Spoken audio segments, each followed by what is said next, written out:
As-tu déjà essayé d'avancer dans ta vie, mais soudain, le souvenir d'une personne revient de nulle part avec la même force qu'avant? Comme si l'univers te poussait à nouveau vers ce visage, cette voix, ce regard. C'est presque impossible à expliquer, mais d'une certaine manière, il semble qu'elle soit encore là, même quand tu jures l'avoir oubliée. Beaucoup pensent que c'est juste de la nostalgie. D'autres disent que c'est un signe de connexion spirituelle. Mais peu comprennent qu'il y a une raison réelle, psychologique et même énergétique qui fait que certaines personnes restent coincées dans notre esprit. J'ai reçu un message d'une femme nommée Laura. Je n'ai pas parlé avec lui depuis des mois, mais je pense à lui tous les jours. Est-ce qu'il pense aussi à moi? Cette question m'a fait réfléchir à quelque chose que j'ai observé après des années à étudier le comportement humain. Ce n'est pas toujours par hasard qu'une personne reste présente dans notre esprit. Aujourd'hui, tu comprendras pourquoi quelqu'un n'arrive pas à quitter ta pensée. Et plus encore, comment savoir si cette personne ressent la même chose? Ce que je vais te révéler peut changer complètement ta manière de comprendre le silence, la distance et le véritable sens d'être connecté à quelqu'un. Il existe une vérité que personne n'aime admettre. Ton esprit ne t'appartient pas entièrement. Il garde des choses que tu n'as pas demandé à conserver. Il ramène des visages que tu avais juré d'oublier et insiste pour revivre des moments qui devraient appartenir au passé. Et le plus intriguant, c'est qu'il le fait sans ton consentement. Tu peux être en train de travailler, de parler à d'autres personnes, et soudain, cette personne revient. Ce sourire, ce sentiment. Cela ne se produit pas par hasard. Ton cerveau n'est pas un simple entrepôt aléatoire de souvenirs.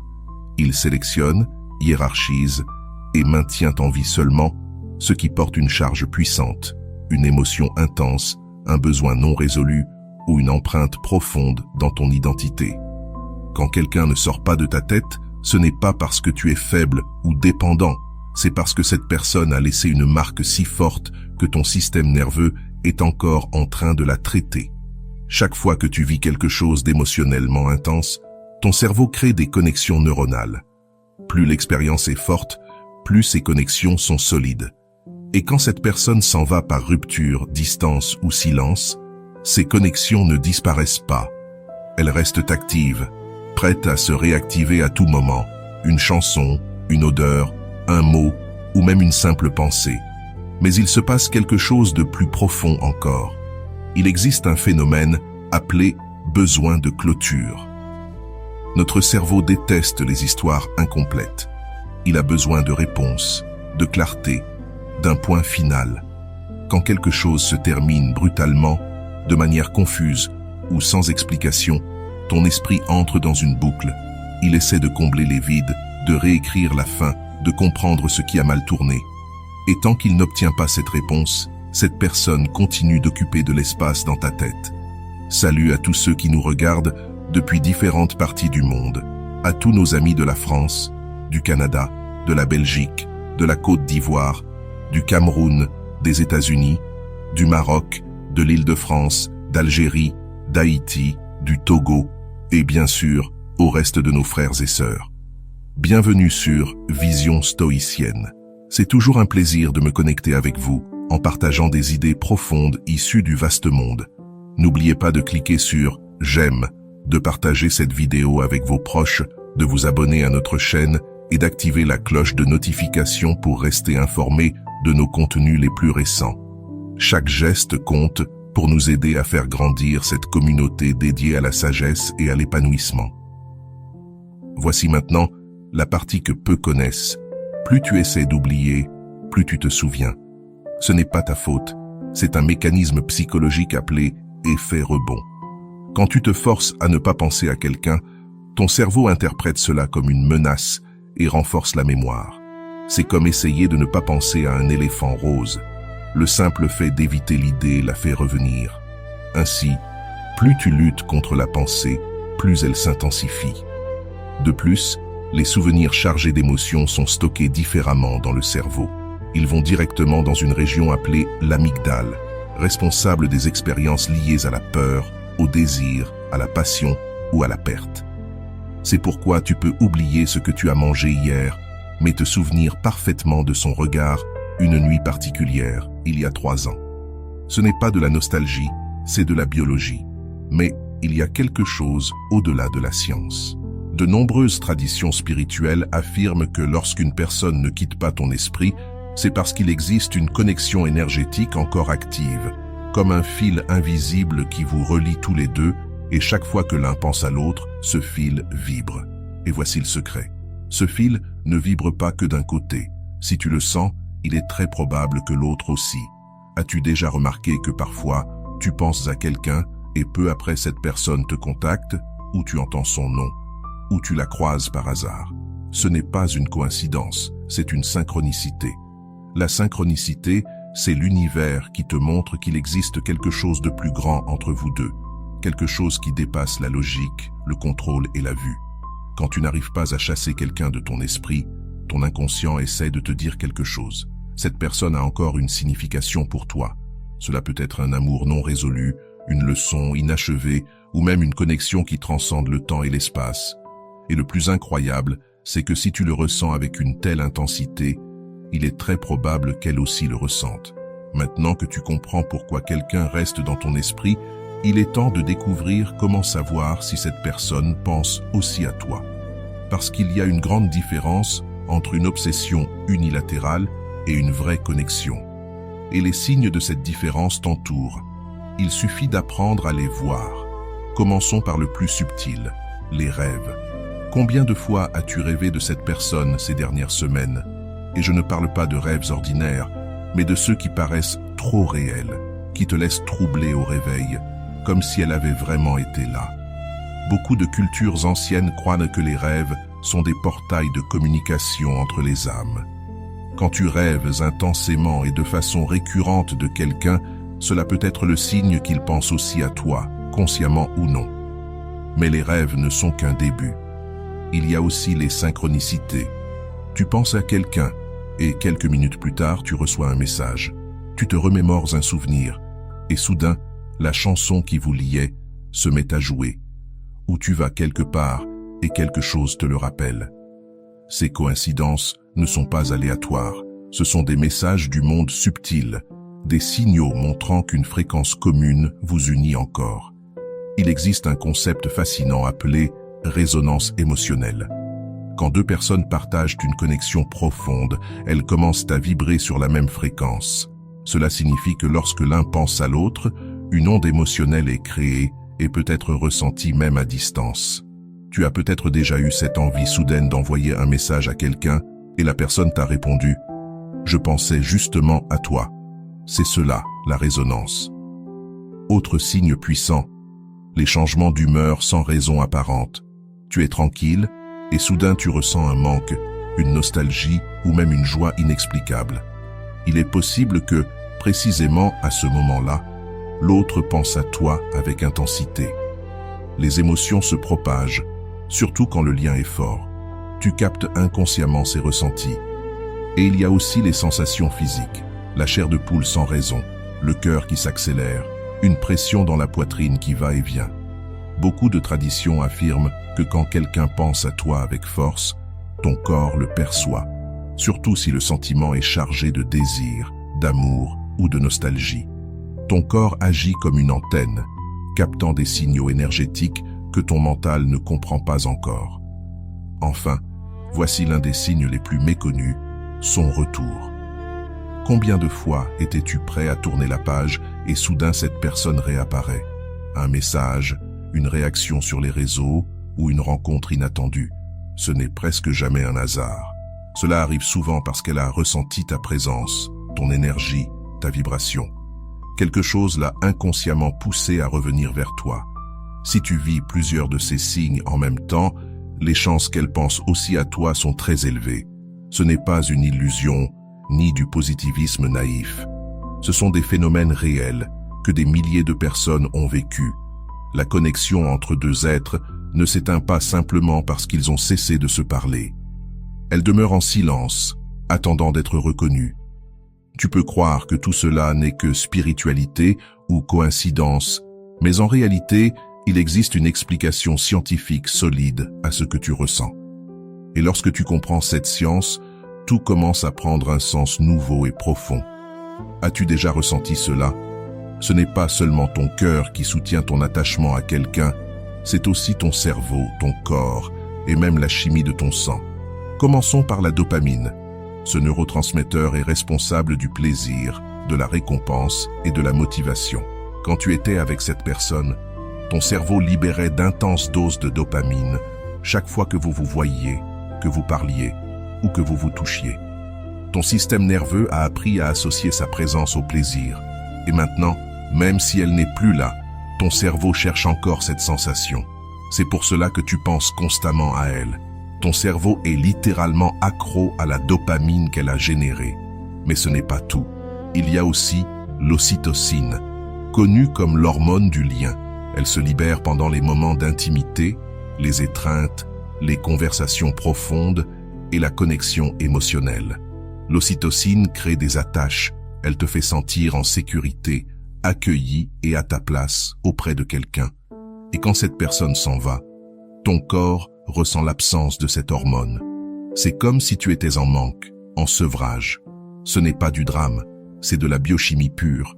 Et voici la partie la plus fascinante.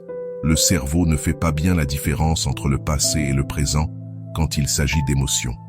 Chaque fois que tu penses à cette personne, ton cerveau réactive les mêmes zones qu'à l'époque où elle était là. Pour ton système nerveux, c'est comme si elle n'avait jamais disparu. C'est pourquoi le souvenir est si vif, si réel, si intense. Tu ne fais pas que te rappeler, tu revis. Les recherches montrent que les personnes ayant vécu des expériences émotionnelles intenses ensemble créent ce que les scientifiques appellent une mémoire partagée. Cela signifie que vous avez tous deux des versions similaires des mêmes moments, avec la même charge émotionnelle. Ainsi, quand tu repenses à ces souvenirs, il y a une forte probabilité qu'elle y accède aussi inconsciemment. C'est comme si un fichier mental synchronisé existait entre vous. Un autre facteur crucial est le système d'attachement. Depuis l'enfance, tu développes des schémas sur la façon dont tu te connectes aux autres. Et quand quelqu'un active profondément ce système, il devient littéralement une partie de ta structure émotionnelle. Ce n'est pas une exagération de dire que cette personne devient une part de toi. C'est pour cela qu'il est si difficile d'avancer. Tu ne perds pas seulement quelqu'un, tu perds une partie de toi-même. Il existe aussi le phénomène de la récompense intermittente. Si ta relation a connu des hauts et des bas, des moments de bonheur suivis de distance ou de conflit, ton cerveau a été conditionné à attendre la prochaine récompense. C'est le même mécanisme qui rend les jeux d'argent addictifs. Tu ne sais jamais quand tu vas gagner, mais tu sais que c'est possible. Alors tu continues d'essayer, de penser, d'espérer. Mais il y a un espoir. Le cerveau humain possède une capacité appelée neuroplasticité. Cela signifie qu'il peut se reprogrammer.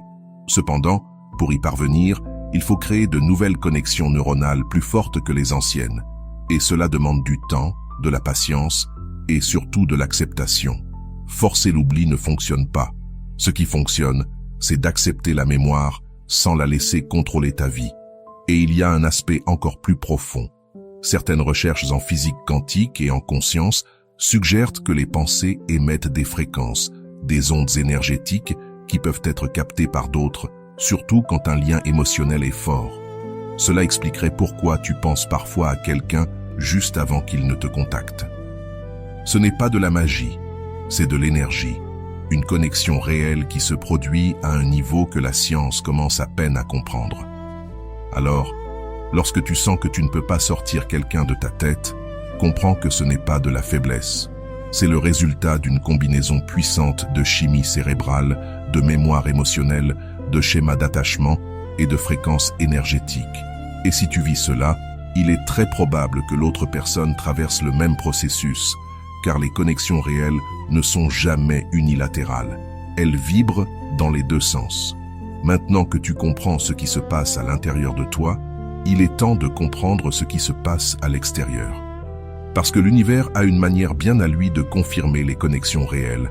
Cela s'appelle la synchronicité. Quand deux personnes sont véritablement connectées, le monde autour d'elles commence à conspirer pour qu'elles en prennent conscience. Et les signes sont partout.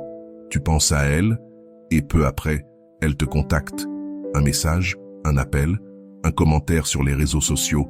Beaucoup appellent cela une coïncidence. Mais des coïncidences répétées cessent d'en être. Elles deviennent des schémas, et les schémas révèlent des vérités. Si cela arrive souvent, c'est qu'il existe une synchronisation énergétique active entre vous. Un autre signe classique, les rencontres inattendues.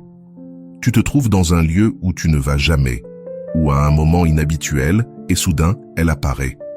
Ou quelqu'un mentionne son nom, ou tu vois quelque chose qui te la rappelle, juste au moment où tu essayais de ne pas y penser. Ces rencontres ne sont pas accidentelles. Ce sont des messages de l'univers qui te montrent que cette connexion est toujours vivante. Et puis, il y a les chansons. Combien de fois allumes-tu la radio ou ouvres-tu une playlist au hasard pour tomber sur votre chanson?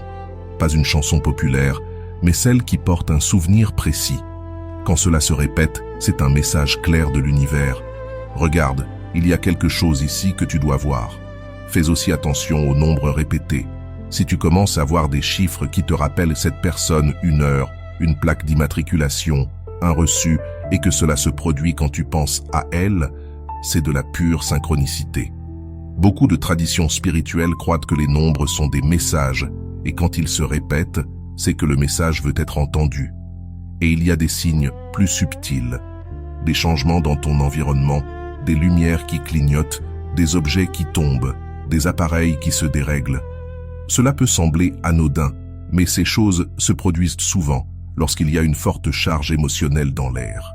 Si tu penses beaucoup à cette personne et que ces petites anomalies apparaissent, il se peut que votre énergie soit si puissante qu'elle affecte littéralement le monde physique.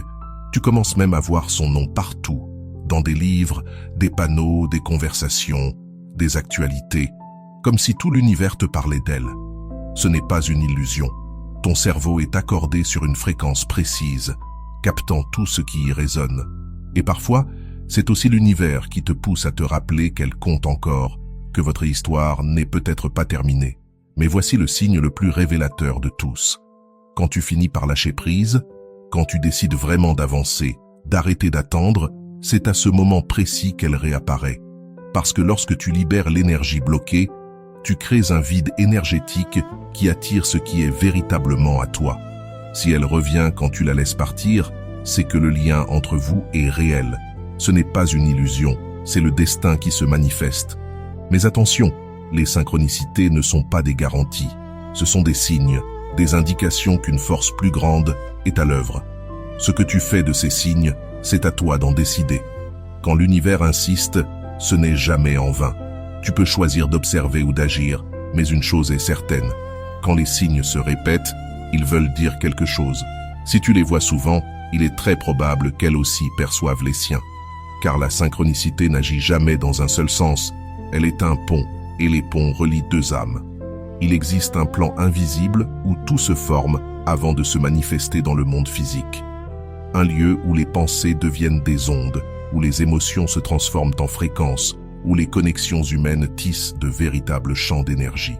Quand tu penses à quelqu'un avec intensité, quelque chose de puissant se produit. Tu émets un signal.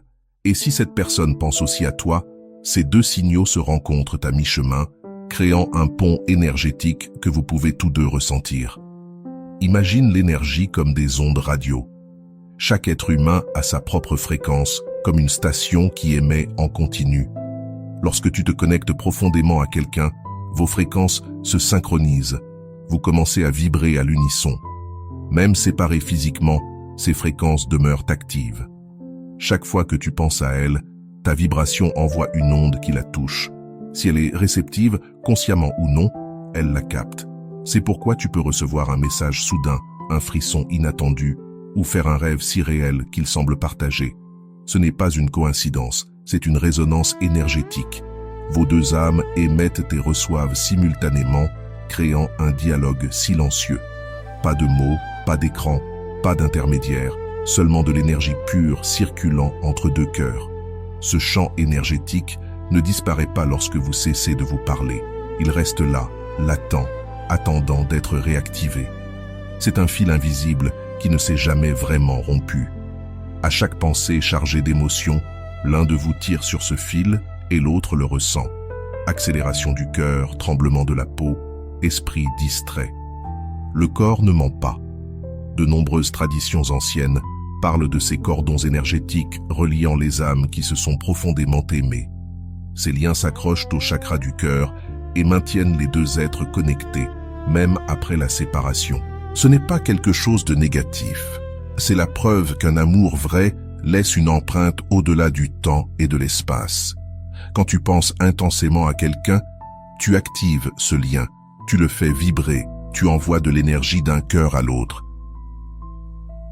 Des études sur la conscience et l'intention ont montré que la pensée focalisée peut influencer la matière. La simple observation modifie déjà le comportement des particules subatomiques.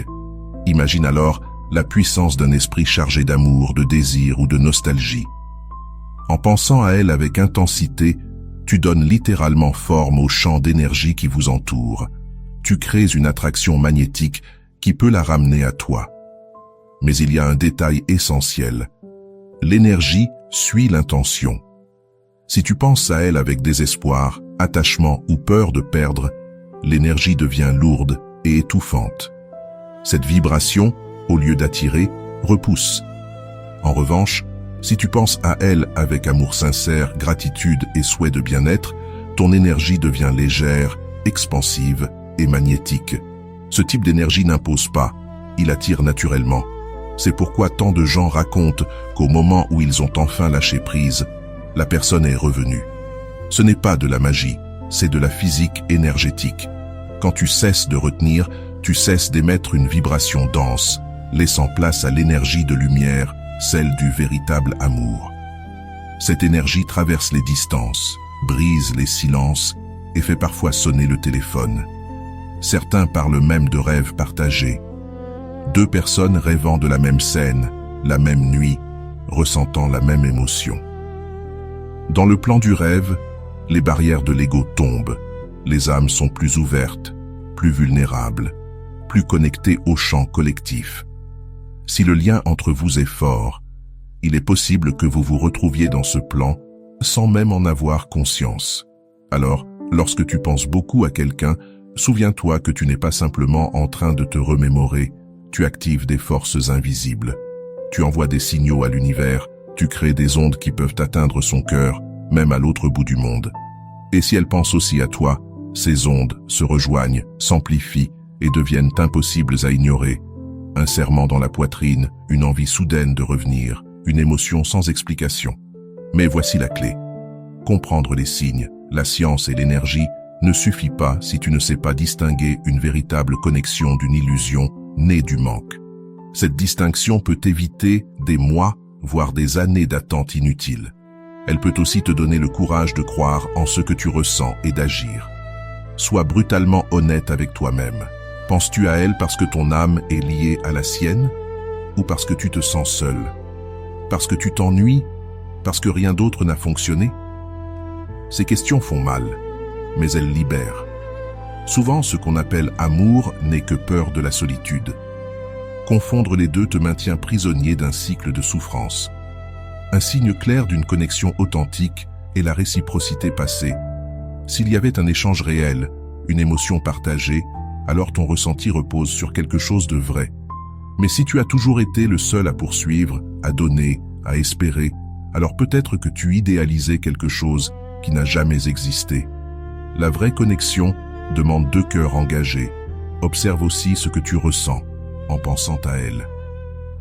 Si ton esprit s'apaise, si tu ressens de la gratitude et l'envie de devenir meilleur, il y a de l'amour véritable. Mais si c'est l'angoisse, la dépendance ou le vide qui domine, c'est un attachement toxique. Le véritable amour élève, l'attachement emprisonne. Reconnaître cette différence te libérera ou te condamnera. Enfin, regarde tes souvenirs. Te rappelles-tu des moments réels, des conversations profondes, ou seulement une version idéalisée d'elle? La mémoire humaine embellit, gomme les défauts, amplifie les qualités. Quand tu tombes amoureux d'un souvenir, tu n'aimes plus une personne réelle, mais une illusion. Et les illusions ne reviennent jamais, car elles n'ont jamais existé. Demande-toi aussi, vis-tu pleinement ta vie ou survis-tu en attendant? Découvres-tu de nouvelles personnes, de nouvelles expériences, ou restes-tu figé, comparant tout à elle Si c'est le cas, ce n'est pas l'amour qui te retient, c'est la peur. Et tant que cette peur sera plus forte que ton désir d'avancer, ton cœur restera lié à une ombre. Parce que rien ne se compare à ce que tu avais. Si tu fais partie du second groupe, fais attention. Ce n'est pas de l'amour, c'est une stagnation émotionnelle déguisée en fidélité. Parlons maintenant d'un sujet délicat, la différence entre l'intuition et le désir. L'intuition est cette connaissance profonde et silencieuse qui surgit sans effort. Tu le sais, simplement, sans avoir besoin de te convaincre toi-même. Le désir, en revanche, est bruyant. Il a besoin de confirmation constante, de signes, de preuves. Il te pousse à chercher du sens partout, à transformer des coïncidences banales en messages cosmiques. Si tu dois te forcer à croire qu'elle pense à toi, c'est probablement juste ton désir qui parle. Observe aussi le contexte. Si des mois, voire des années, se sont écoulés sans que rien ne change, si elle n'a jamais montré de signes concrets d'intérêt, si les synchronicités n'existent que dans ton interprétation, alors il est peut-être temps de considérer que tu nourris une illusion. L'univers envoie des signes, oui, mais il respecte aussi le libre arbitre. Si elle a choisi d'avancer, aucune quantité d'énergie ou de pensée positive ne la fera revenir. Et c'est très bien ainsi. Cela fait partie du chemin. Mais si, à l'inverse, elle continue d'apparaître concrètement dans ta vie, si elle montre des signes qu'elle pense encore à toi, s'il y a une communication, même sporadique, alors tu as des raisons réelles de croire que la connexion existe toujours. À ce moment-là, la question change. Elle n'est plus « pense-t-elle à moi ?» mais « que vais-je faire de cela ?» Et voici la vérité que personne ne veut entendre. Parfois, même quand la connexion est réelle, cela ne suffit pas. Deux personnes peuvent s'aimer profondément et pourtant ne pas fonctionner ensemble. Elles peuvent avoir des fréquences compatibles, mais des modes de vie incompatibles. Elles peuvent se connecter sur le plan énergétique et se repousser sur le plan pratique. Reconnaître cela ne diminue pas l'amour. Cela montre simplement de la maturité. Il y a une grande différence entre manquer à quelqu'un et vouloir réellement cette personne à nouveau. Ressentir le manque, c'est nostalgique, c'est confortable, c'est tourner vers le passé. Vouloir la retrouver, c'est tourner vers le futur. C'est vouloir construire, être prêt à affronter les mêmes défis qui vous ont autrefois séparés. Alors demande-toi, veux-tu vraiment qu'elle revienne ou veux-tu simplement cesser de souffrir? Si c'est le second cas, ce dont tu as besoin n'est pas d'elle, mais de guérison. Autre test important. Peux-tu imaginer un futur réel avec elle? Pas un futur parfait ou romantique comme dans un film, mais un futur concret, avec des défis, une routine, une croissance commune. Peux-tu le visualiser clairement? Ou bien, quand tu penses à l'avenir, ne vois-tu que le passé se répéter? Si c'est le cas, tu n'es pas amoureux de la personne réelle, mais de son souvenir. Il y a aussi la question de la proportion. Les bons moments ont-ils vraiment surpassé les mauvais? Ou t'accroches-tu à quelques pics émotionnels en oubliant tout le reste? Le cerveau a tendance à retenir les extrêmes et à oublier la moyenne. Souvent, en analysant honnêtement, tu réalises que la plupart du temps, ce n'était pas si bon, c'était simplement intense. Et l'intensité n'est pas la même chose que la qualité. Fais aussi attention à la façon dont tu parles d'elle. Peux-tu reconnaître ses défauts avec sérénité ou ne vois-tu que ses qualités? Personne n'est parfait. Si tu ne peux pas voir ses défauts, tu ne la vois pas vraiment. Tu regardes une version idéalisée créée par ton esprit.